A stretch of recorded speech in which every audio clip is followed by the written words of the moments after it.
The day began like any other, with passengers boarding Flight 392, a mid-sized commercial airplane destined for a bustling city far away. Among the travelers was an unassuming blind passenger, Mr. Daniel Carter, whose calm demeanor belied the extraordinary role he was about to play.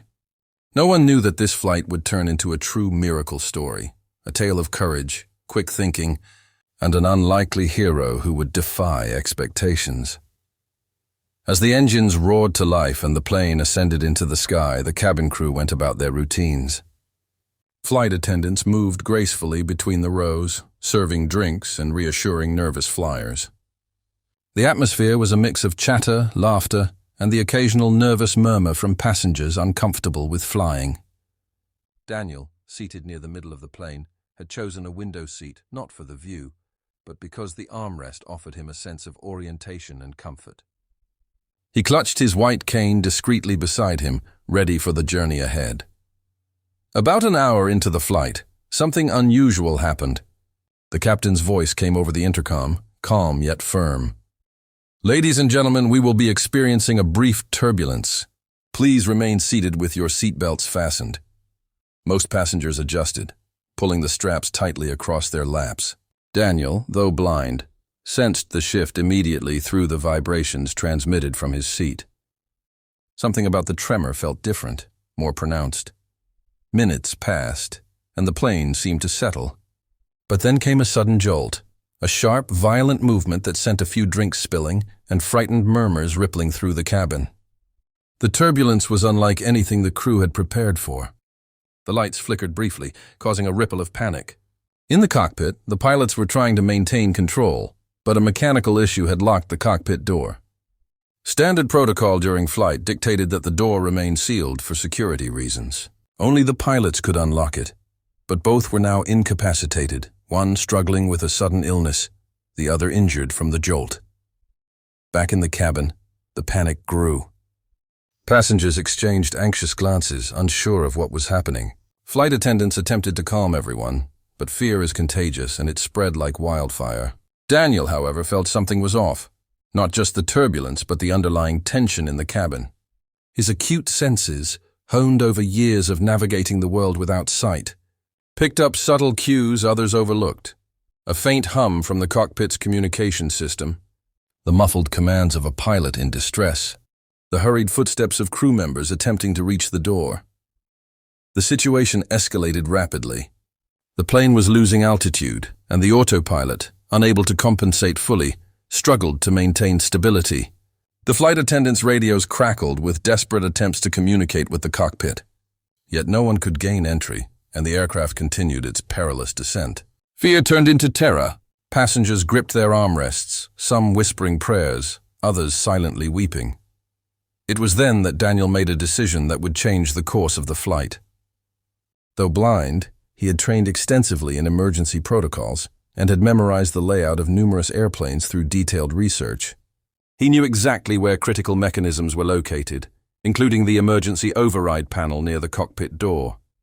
Moving carefully, guided by the voices of crew members and the vibrations of the aircraft, he navigated toward the front of the plane. Passengers watched in disbelief as this blind man moved with a purpose they could hardly fathom. Reaching the cockpit door, Daniel instructed a flight attendant to stand by, then felt along the panel with precision. He located the emergency access mechanism, designed to be used by trained personnel in rare circumstances. His hands moved deftly, following memory and intuition rather than sight. Finally, with a subtle click and a hiss of hydraulics, the cockpit door unlocked. Inside, the scene was chaotic. The pilot, pale and disoriented, struggled to maintain control, while the co-pilot, injured, was unable to assist. Daniel's presence, calm and focused, brought a sudden clarity. He guided the pilot, using his knowledge of airplane mechanics, and helped restore some semblance of control. Together they stabilized the aircraft, preventing what could have been a catastrophic crash. By the time the plane regained steady flight, a sense of awe spread through the cabin. Passengers whispered among themselves. Many moved to tears, realizing the role a blind passenger had played in saving everyone on board. Flight attendants offered quiet praise, and the pilots, still shaken, thanked Daniel with a sincerity words could barely capture. As the plane finally descended safely toward the destination, Daniel returned to his seat. He did not seek recognition or applause. To him, it was simply a matter of doing what needed to be done. Yet for everyone on that flight, his actions were nothing short of miraculous, a reminder that heroism can come from the most unexpected places. The moment the cockpit door clicked open, a wave of relief swept through the flight attendants who had been on edge, anxiously trying to keep passengers calm. But the danger was far from over. The aircraft, though stabilized, was still experiencing intermittent turbulence, and the autopilot was struggling to maintain altitude. Every second counted, and every passenger remained on edge, fully aware that they had narrowly escaped disaster. Inside the cockpit, the pilot, Captain Harris, was still pale and shaky. He tried to speak, but words failed him as he realized how close they had come to catastrophe. Daniel, standing beside him with an almost eerie calmness, guided his hands toward the necessary controls. "Steady," Daniel said firmly, his voice carrying a clarity that cut through the panic. "Adjust the throttle slightly to the left and hold. I'll help monitor the instruments." It was surreal for the crew.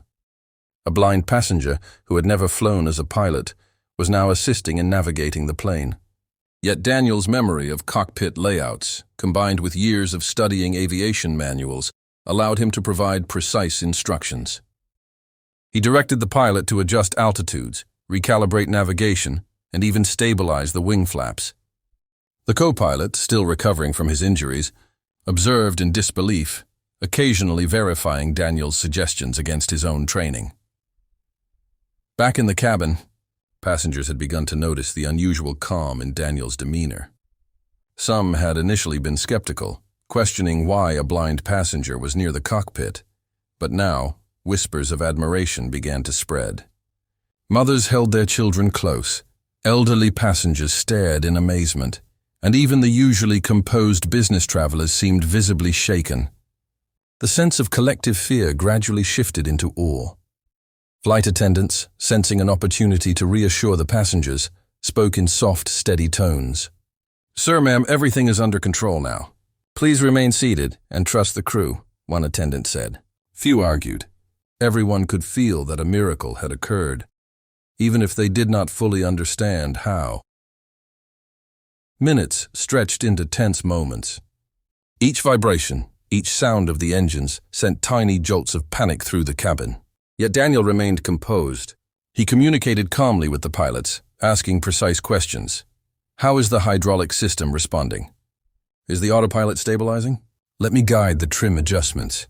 Every instruction he gave was executed flawlessly, as if he had been trained to fly planes from birth. Meanwhile, the passengers began to share quiet stories with each other.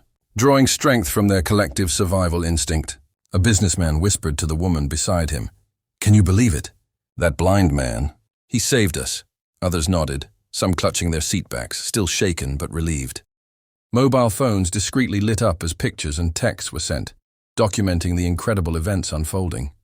Social media, though offline for many during the flight, would later buzz with the news of this extraordinary hero. As the plane leveled out, the situation slowly came under control. Captain Harris, though visibly exhausted, could finally allow himself a moment to breathe. He looked at Daniel, gratitude in his eyes. "I don't know how to thank you," he said earnestly. Daniel simply smiled, a quiet humility in his expression. "Just keep us safe," he replied. "That's all that matters."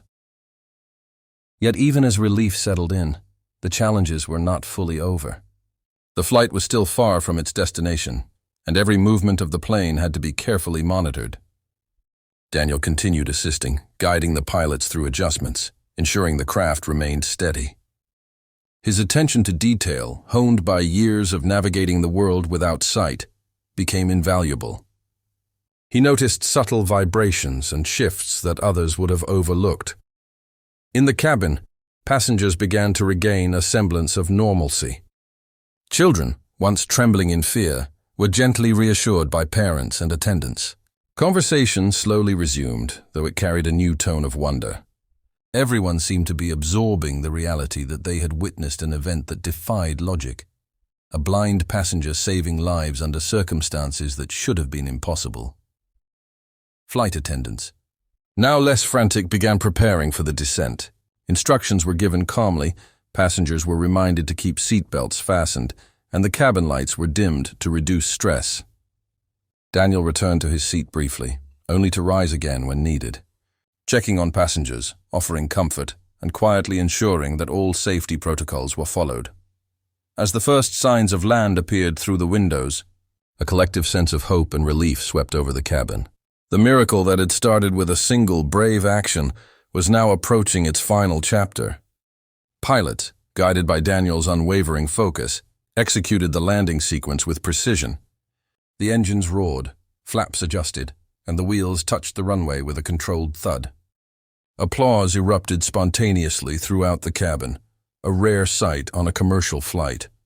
Passengers, still wide-eyed with astonishment, now turned their attention to Daniel. Many approached him, expressing their gratitude, their voices trembling. "You saved my family," one woman said. "We owe our lives to you," whispered an elderly man. Daniel, ever humble, simply nodded, offering gentle reassurances. He never sought recognition, only knowing that he had fulfilled a duty when it mattered most. As the plane taxied to the gate, crew and passengers alike recognized that they had witnessed something extraordinary. The story of the blind passenger who unlocked the cockpit door and guided the pilots through crisis would become legend, a testament to courage, quick thinking, and the remarkable capabilities that lie within unexpected heroes. By the time the passengers disembarked, cameras were out, news reports were already calling for interviews, and Daniel's quiet heroism became the centerpiece of an unfolding narrative that would inspire millions. Yet Daniel remained composed, his journey ending not in fame, but in the quiet knowledge that he had saved countless lives, a true miracle realized through courage and calm in the face of unimaginable danger. With the plane safely on the runway and the engines slowly powering down, the tension that had gripped Flight 392 for over an hour began to ebb, but the emotional aftermath was only just beginning. Passengers sat in stunned silence, many still processing the extraordinary events they had just survived. The deafening fear of moments ago had been replaced with disbelief, gratitude, and an overwhelming sense of relief. It was hard to believe that the person who had saved them was a blind passenger they had barely noticed when boarding. Flight attendants moved through the aisles with gentle smiles, checking on passengers and helping them collect their belongings. Some passengers were visibly shaking, while others quietly wept in the arms of loved ones. The cabin, once filled with panic and chaos, now hummed with whispered conversations, recounting the incredible heroism that had occurred.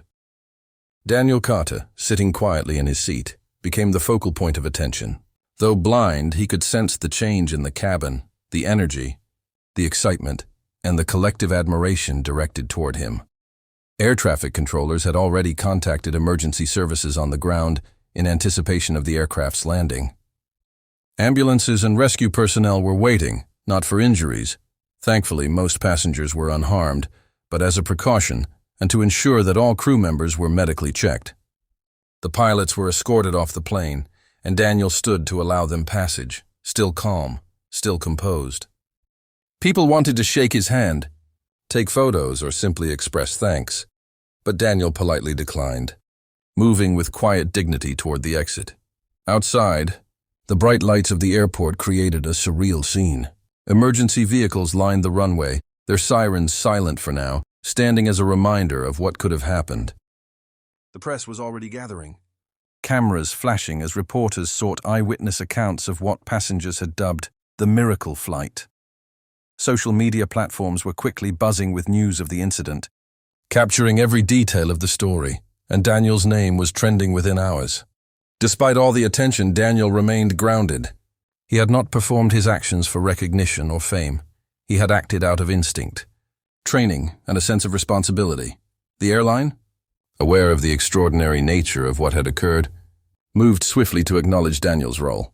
Officials and senior crew members personally met him, offering heartfelt gratitude.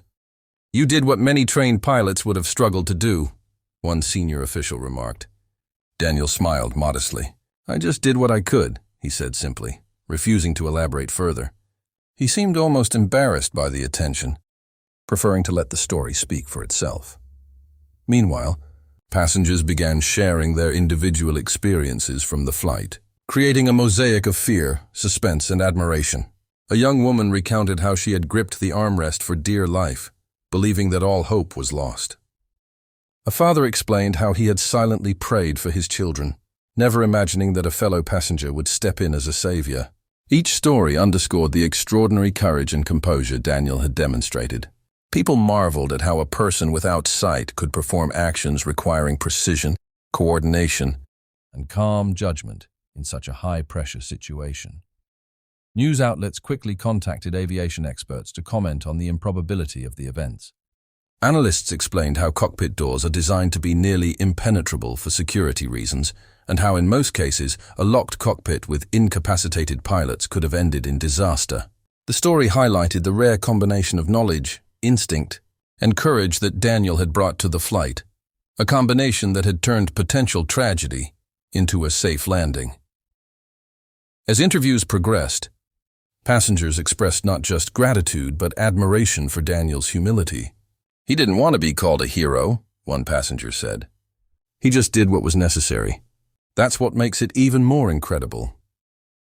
Social media posts showed passengers hugging Daniel, sharing photos, and recounting their own experiences, all praising his quick thinking and bravery. The story resonated globally, sparking discussions about courage, the human spirit, and the often unseen abilities of people with disabilities. The airline organized a formal ceremony to recognize Daniel's extraordinary actions. Pilots, crew members, and passengers attended. Awards were presented, official letters of appreciation were given, and media coverage documented the event in detail. Yet Daniel, consistent in his humility, thanked everyone but insisted the attention was not necessary. "I only did what anyone else would do in my position," he said quietly. "The important thing is that everyone is safe." His words, however modest, only amplified the admiration people felt for him. In the days that followed, Daniel's story inspired countless others. Articles, videos, and social media posts praised the calm, courage, and resourcefulness he displayed. Aviation schools began referencing his actions as a case study in crisis management. Disability advocates highlighted the story as an example of how perceived limitations do not define one's ability to act decisively in critical situations. Daniel had not only saved lives but also changed perceptions about what is possible when determination meets opportunity. Meanwhile, passengers continued to reach out, sharing how profoundly the experience had affected them. Some spoke of newfound respect for the blind and for the courage of ordinary people who perform extraordinary deeds. Others reflected on their own lives, inspired to act with more bravery and compassion in everyday situations. Daniel's heroism had rippled far beyond the airplane, touching the hearts of thousands worldwide. As he returned home, Daniel did so quietly, without fanfare, carrying with him a deep sense of fulfillment. He had been thrust into an unimaginable situation, yet his instincts, knowledge, and calmness had turned what could have been a disaster into a miracle. The blind passenger who unlocked the cockpit door and guided the pilots to safety became a symbol of courage, humility, and human potential, a story that would be remembered for generations. As the days passed after Flight 392, the story of Daniel Carter's bravery spread like wildfire. News channels, newspapers, and social media were filled with accounts of the blind passenger who had saved hundreds of lives. Yet for Daniel, life had returned to a quiet rhythm. He did not crave recognition or fame, and he continued to go about his daily routine with the same calm determination that had guided him during the flight. For the passengers of Flight 392, however, the event lingered in their minds like a vivid, unforgettable memory. Many spoke of that moment when hope seemed lost. And yet, against all odds, a blind man had stepped forward to guide the pilots and secure their survival. Parents recounted telling their children the story as a lesson in courage and calm under pressure.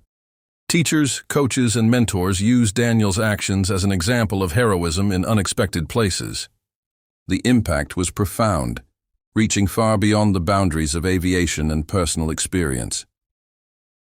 In the aviation community, Daniel's actions became the subject of intense discussion. Experts analyzed the sequence of events, noting the rare combination of skills, preparation, and presence of mind that made the miracle possible. Flight simulators and training programs began incorporating scenarios inspired by his actions, emphasizing the importance of quick thinking and situational awareness during emergencies. Even pilots who had decades of experience acknowledged that few could have matched Daniel's composure under extreme pressure. Despite the attention, Daniel remained modest. He continued to emphasize that anyone could have done what he did, given the right knowledge and courage. "It wasn't about me," he often said in interviews. "It was about keeping everyone safe.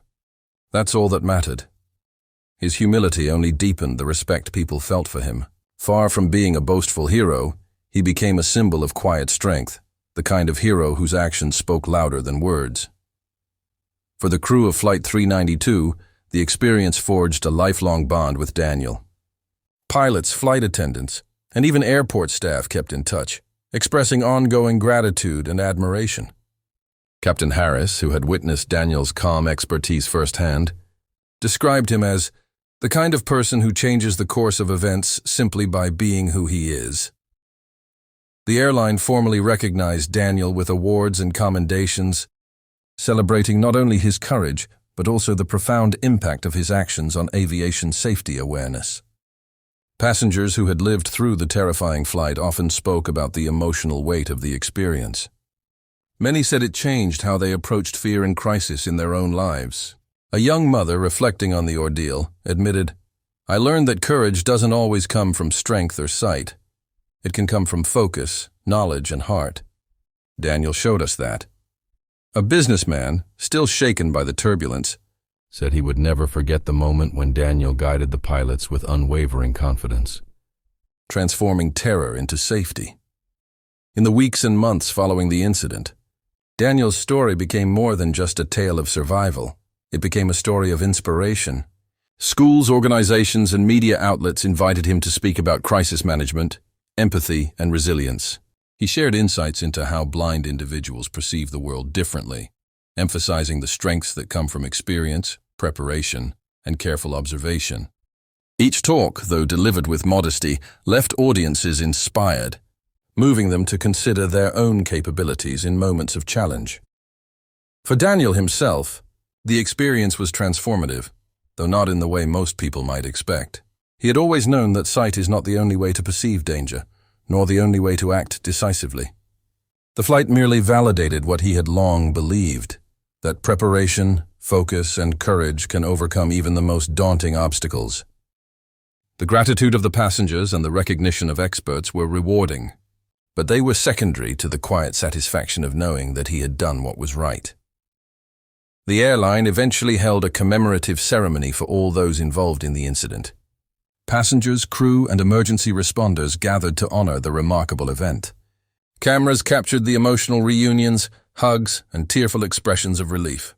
Daniel, as always, remained understated, quietly acknowledging applause while allowing the spotlight to highlight the collective effort of the crew and the resilience of the passengers. He consistently reminded everyone that while he had played a critical role, it was a team effort, a reminder that heroism often manifests through collaboration and courage shared by many. Over time, Flight 392's story became part of aviation folklore. A miracle flight, remembered not only for the technical brilliance of navigating a crisis, but also for the humanity displayed under pressure. Daniel's legacy endured not as a story of extraordinary talent, but as a testament to courage, humility, and the often unseen power within ordinary people. His actions taught a simple yet profound lesson. True heroism can emerge in the most unexpected forms, and one person's determination can indeed save countless lives. Years later, when asked about that fateful day, Daniel would often smile quietly and say, "I didn't do it to be remembered. I did it because it had to be done." Sometimes that's all being a hero really means. His words, humble yet powerful, continued to inspire generations, reminding the world that miracles are not always born from the extraordinary. They are often born from ordinary people rising to meet extraordinary circumstances. Flight 392 remained a symbol of hope, courage, and the unbreakable human spirit. And at the heart of it, the blind passenger who unlocked the cockpit door became a legend, not because of fame or accolades, but because he reminded humanity that even in darkness, light can guide the way.